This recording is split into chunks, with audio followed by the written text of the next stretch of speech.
Malta se tkun l-ewwel pajjiż fid-dinja li joħroġ iċ-ċertifikati edukattivi kollha fuq il-pjattaforma tal-blockchain.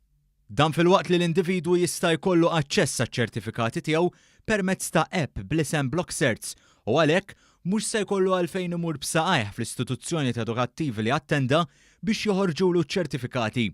Inizjattiva li rat il-bidu tagħha fl-2017 permezz ta' proġett pilota f'erba' istituzzjonijiet edukattivi fosthom l-EMCAST u l-ITS.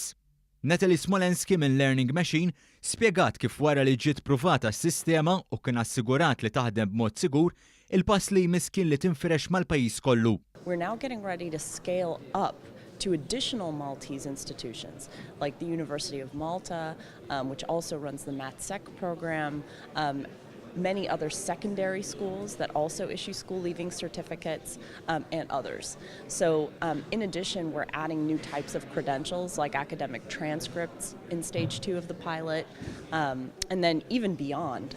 Il-Prim Ministru Joseph Muscat qal li Malta verament saret il-Blockchain Island u nkiseb suċċess enormi fi żmien qasir. Sostna li Malta attirat ħafna talent, nies u idea ġodda u permezz ta' hekk il-poplu se jħoss l-impatt ta' din it-teknoloġija f'diversi setturi bażiċi.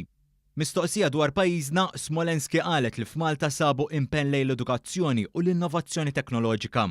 We need people who are willing to implement it and willing to be first and to take that first step. And that's what we found in Malta, was that courage to be open. Il-Ministru għall-Edukazzjoni Evarist Bartolo saħaq li s-suċċess bil-blockchain kien grazzi għal fatt li f'Malta hawn ekonomija b'saħħitha, iktar ġid u ġustizzja soċjali. Is-Segretarju Parlamentari Silvio Xkembri qal li l-Memorandum of Understanding iffirmat il-ħamis f'Kastilja mal-kumpanija Learning Machine jafferma mill-ġdid l-impenn li Malta tkompli tħaddan u tisfrutta l-blockchain.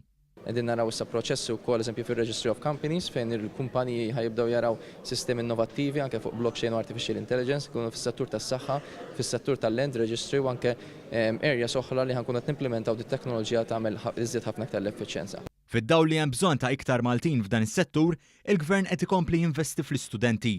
Minn nhar it-tnejn ħajerġgħu jiftħu l-applikazzjoni tat-tieni sejħa għall-Scholarship Fund li qegħdin nagħmlu fejn hemmhekk ħankunu qed inħallsu l-ispejjeż kollha relatati ta' dawk l-istudenti li jkunu qed jispeċjalizzaw fuq livell ta' masters jew PhD fis-settur tal-blockchain. Dan fil-waqt li minn Ottubru li ġej, ċertu korsijiet tal-Università se jkollhom credits li għandhom x'jaqsmu mal-blockchain. Dan sabiex għada pitada naraw professjonisti speċjalizzati fil-qasam tal-blockchain.